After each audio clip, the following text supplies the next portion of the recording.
Hello students, आइए बात करते हैं कॉन्स्टिट्यूशनल डिजाइन के पैक एक्सरसाइज के थर्ड क्वेश्चन के बारे में। इस क्वेश्चन में दोस्तों हमें 4 प्रोविजंस गिवन है।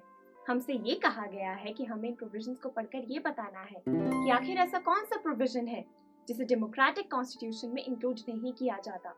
तो फ्रेंड्स, जब आप ऑप्शन बी को देखें जहां पर लिखा है name of the head of the state, ये एक ऐसा प्रोविजन है जिसे डेमोक्रेटिक कॉन्स्टिट्यूशन में इंक्लूड नहीं किया जाता। यानी कि इस क्वेश्चन का राइट आंसर होगा ऑप्शन बी। बेटर अंडरस्टैंडिंग के लिए आप इसका रिटन सॉल्यूशन जरूर विजिट करें। Thank you for watching.